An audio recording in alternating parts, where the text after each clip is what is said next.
ಪತ್ರಿಕಾ ಪ್ರಕಟಣೆ. ಶ್ರೀರಾಮನಗರದ ಸ್ವಾಮಿ ವಿವೇಕಾನಂದ ಪಬ್ಲಿಕ್ ಸ್ಕೂಲ್ನ 31ನೇ ವಾರ್ಷಿಕೋತ್ಸವವನ್ನು ಅದ್ಧೂರಿಯಾಗಿ ಆಚರಿಸಲಾಯಿತು.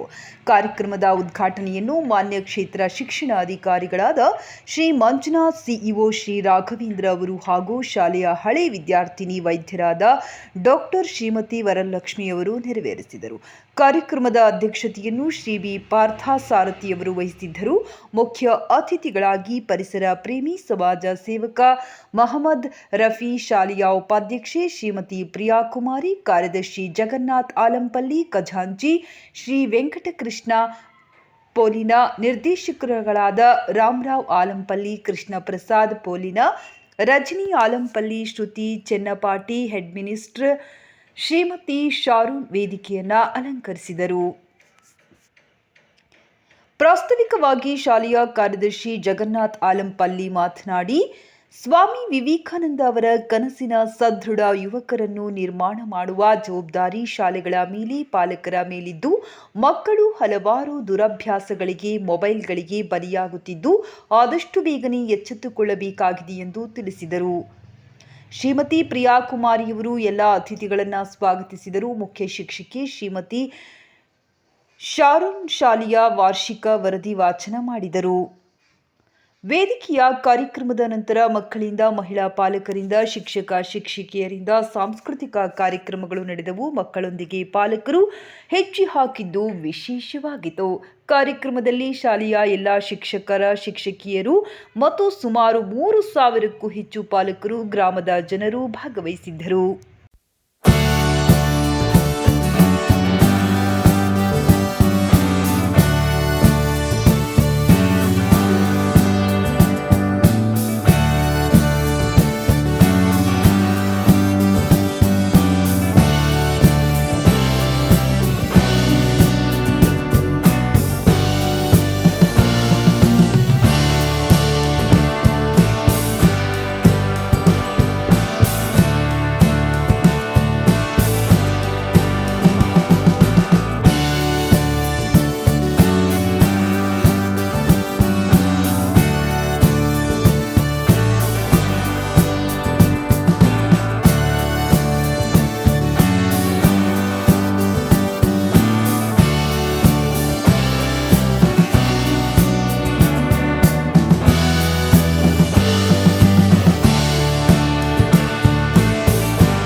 ಬಲಿಯಾಗ್ತಾ ಇದ್ದಾರೆ. ಇದಕ್ಕೆ ಮುಖ್ಯವಾಗಿರತಕ್ಕಂಥ ಕಾರಣ ಏನಿದೆ ಅಂತ ಹೇಳಿದ್ರೆ, ಸ್ವಾಮಿ ವಿವೇಕಾನಂದರ ಕನಸಿನ ಯುವಕರು ಯಾವ ರೀತಿಯಾಗಿರ್ಬೇಕಾಗಿತ್ತು? ಸದೃಢ ಮನಸ್ಸಿನವರು ಇರಬೇಕಾಗಿತ್ತು, ಆರೋಗ್ಯವಂತ ವ್ಯಕ್ತಿಗಳಾಗಿರ್ಬೇಕಾಗಿತ್ತು. ಆದರೆ ಇತ್ತೀಚಿನ ಯಾಕಂದ್ರೆ ಎಲ್ಲೋ ಒಂದ್ ಕಡೆ ನಾವು ಕೇಳ್ತೀವಿ, ಆರೋಗ್ಯವಂತ ವ್ಯಕ್ತಿ ದೇಶದ ಸಂಪತ್ತು. ದೇಶದ ಸಂಪತ್ತು ಏನಂತ ಹೇಳಿದ್ರೆ ಯಾವುದೇ ಗಳಿಕೆ ಮಾಡ್ತಕ್ಕಂಥದ್ದಲ್ಲ, ಆರೋಗ್ಯವಂತ ವ್ಯಕ್ತಿಗಳೇನಿರ್ತಾರೆ, ಆರೋಗ್ಯವಂತ ಯುವಕರೇನಿರ್ತಾರೆ, ಅವರು ದೇಶದ ಸಂಪತ್ತು ಆಗ್ತಾರಂತೆ. ಈ ನಿಟ್ಟಿನಲ್ಲಿ ನಾವೆಲ್ಲ ಏನ್ ಪ್ರಯತ್ನ ಮಾಡಬೇಕಾಗಿತ್ತು ಅಂತ ಹೇಳಿದ್ರೆ, ಅತ್ಯುತ್ತಮವಾಗಿರ್ತಕ್ಕಂಥ ಯುವ ಜನಾಂಗವನ್ನು ಹೊರಗೆ ತರಬೇಕಂತ ಕೆಲಸ ಮಾಡಬೇಕಾಗಿತ್ತು. ಆದರೆ ಇತ್ತೀಚೆಗೆ ಏನಾಗಿದೆ, ಜಾಗತೀಕರಣದ ದೃಷ್ಟಿಯಿಂದ ಇಲ್ಲಿ ಸಾಕಷ್ಟು ಬದಲಾವಣೆಗಳನ್ನು ನಾವು ನೋಡ್ತಾ ಇದ್ದೀವಿ. ಮೊಬೈಲ್ ಅಡಿಕ್ಷನ್ ಇರ್ಬೋದು ಮಕ್ಕಳಲ್ಲಿ, ಆಮೇಲೆ ಕೂಡು ಕುಟುಂಬಗಳು ಒಡೆದು ಹೋಗಿ ಸಣ್ಣ ಸಣ್ಣ ಕುಟುಂಬಗಳಾಗಿ ಮಕ್ಕಳ ಮೇಲೆ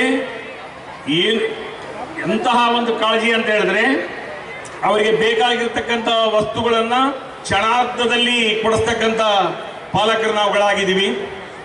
ಯಾಕೆ ನಾನು ಹೇಳ್ತಾ ಇದ್ದೀನಿ ಅಂದ್ರೆ, ಈ ದೇಶದಲ್ಲಿ ಸಾಧನೆ ಮಾಡಿದವ್ರನ್ನ ನೀವು ನೋಡ್ಕೊಂಡು ಬನ್ನಿ.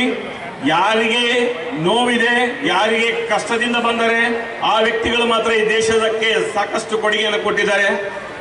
ಅಂತಹ ವ್ಯಕ್ತಿಗಳನ್ನು ನಿರ್ಮಾಣ ಮಾಡಬೇಕಾಗಿರ್ತಕ್ಕಂಥ ಶಾಲೆಗಳಲ್ಲಿ ಏನಾಗ್ತಾ ಇದೆ ಇವತ್ತು ಅಂತ ಹೇಳಿದ್ರೆ, ಶಿಕ್ಷಕರ ಕೈಗಳನ್ನು ಕಟ್ಟಾಕ್ತಕ್ಕಂಥ ಕೆಲಸ ಆಗ್ತಾ ಇದೆ. ಯಾವತ್ತು ಶಾಲೆಗಳಲ್ಲಿ ಶಿಕ್ಷೆ ಕೊಡ್ತಕ್ಕಂಥದ್ದನ್ನ, ಪನಿಷ್ಮೆಂಟ್ ಕೊಡ್ತಕ್ಕಂಥದ್ದನ್ನ ಯಾವತ್ತು ಕಟ್ಟಿ ಹಾಕಿದೀವೋ ಅವತ್ತೇ ಬಾಲಾಪರಾಧಗಳು ಜಾಸ್ತಿ ಆದವು. ನಮ್ಮ ದೇಶದಲ್ಲಿ ಕ್ರೈಮ್ಸ್ ಜಾಸ್ತಿ ಆದವು. 8ನೇ ತರಗತಿಯ ಒಬ್ಬ ವಿದ್ಯಾರ್ಥಿ ಅದೇ ಶಾಲೆಯ ಪ್ರಿನ್ಸಿಪಾಲ್ಗೆ ಗನ್ ತೊಗೊಂಡು ಶೂಟ್ ಮಾಡ್ತಾನೆ ಅಂತ ಹೇಳಿದ್ರೆ ನಮ್ಮ ಶಿಕ್ಷಣ ಎಕ್ಕಡೆ ನಡ್ಕೊಂಡು ಹೋಗ್ತಾ ಇದೆ. ಯಾವ ದಿಕ್ಕಿನಲ್ಲಿ ನಮ್ಮ ಜಿಲ್ಲೆನ ಎಲ್ಲರಿಗೂ ಬೆರಗಾಗುವಂತಹ ಒಂದು ಕಾರ್ಯಕ್ರಮ ಜಾನಪದ ಜಾತ್ರೆ ಅಂತಕ್ಕಂಥದ್ದನ್ನು ಮಾಡಿ ಸಾಕಷ್ಟು ಜಾನಪದ ಸೊಗಡಿನ ಬಗ್ಗೆ ಮಾಹಿತಿಯನ್ನು ನಮ್ಮ ಮಕ್ಕಳು ನೀಡಲ್ಪಟ್ಟರು. 2021ರಲ್ಲಿ ನಮಗೆ ಕರೋನಾ ಮಹಾಮಾರಿ ಕಾಡಿತು. ಹಾಗಾಗಿ ಶಾಲೆಯಲ್ಲಿ ಯಾವುದೇ ಚಟುವಟಿಕೆಗಳು ನಡೆಯಲಿಲ್ಲ. 2022-23ರಲ್ಲಿ ಸೈನ್ಸ್ ಆ್ಯಂಡ್ ಆರ್ಟ್ಸ್ ಎಕ್ಸಿಬಿಷನ್ ಮಾಡಿದ್ದೀವಿ. 2023-24ರಲ್ಲಿ ಸ್ಪೋರ್ಟ್ಸ್ ಫೆಸ್ಟ್ ಮಾಡಿದ್ದೀವಿ. 2024-25 ಈ ವರ್ಷದಲ್ಲಿ ನಾವು ಆನ್ಯುವಲ್ ಡೇನ ಮಾಡ್ತಾ ಇದ್ದೀವಿ. ಆನ್ಯುವಲ್ ಡೇ ಅನ್ನೋದಕ್ಕಿಂತ ಮುಂಚಿತವಾಗಿ ಮುಖ್ಯವಾಗಿ ನಾನು ಏನು ಹೇಳೋದಕ್ಕೆ ಇಷ್ಟಪಡ್ತಿದ್ದೀನಿ ಅಂತಂದರೆ, ಇವತ್ತು ಸ್ವಾಮಿ ವಿವೇಕಾನಂದ ಅವರ ಜನ್ಮ ದಿನಾಚರಣೆ. ಇದನ್ನು ರಾಷ್ಟ್ರೀಯ ಯುವ ದಿನಾಚರಣೆಯನ್ನು ನಾವು ಆಚರಣೆ ಮಾಡ್ತೀವಿ. ಯಾಕಂತ ಹೇಳಿದ್ರೆ ಈ ಇಡೀ ಜಗತ್ತಿನಲ್ಲಿ ಯುವಕರಿಗೆ ಪ್ರೋತ್ಸಾಹ ನೀಡಿರ್ತಕ್ಕಂಥ, ಯುವಕರನ್ನ ಎಬ್ಬಿಸ್ತಕ್ಕಂಥ ಕೆಲಸ ಮಾಡಿರ್ತಕ್ಕಂಥ ವ್ಯಕ್ತಿ ಯಾರಾದರೂ ಇದ್ರೆ ಅದು ಸ್ವಾಮಿ ವಿವೇಕಾನಂದ ಅವರು ಮಾತ್ರ ಅಂತ ಹೇಳ್ಬೋದು. ಯಾಕಂತ ಹೇಳಿದ್ರೆ ಅವ್ರು ಏನು ಹೇಳ್ತಾ ಇದ್ರು ಯುವಕರಿಗೆ ಅಂತಂದ್ರೆ, ನನಗೆ ಎಂಥ ಯುವಕರು ನನಗೆ ಬೇಕು ಅಂತ ಹೇಳಿದ್ರೆ, ಉಕ್ಕಿನ ದೇಹ ಇರ್ತಕ್ಕಂಥ, ಕಬ್ಬಿಣದ ನರಮಂಡಲವನ್ನು ಹೊಂದಿರತಕ್ಕಂಥ ಮತ್ತು ದೃಢ ಮತ್ತು ಕಠಿಣ ಮನಸ್ಸನ್ನು ಹೊಂದಿರತಕ್ಕಂಥ ಯುವಕರು ನನ್ನಲ್ಲಿ ಸಿಕ್ಕರೆ ಇಡೀ ಸಮಾಜದ ಬದಲಾವಣೆಯನ್ನು ನಾವು ಮಾಡ್ಬೋದು ಅಂತ. ಆದರೆ ಇತ್ತೀಚಿನ ದಿನಗಳಲ್ಲಿ ಏನಾಗ್ತಾ ಇದೆ, ಯುವಕರು, ವಿದ್ಯಾರ್ಥಿಗಳು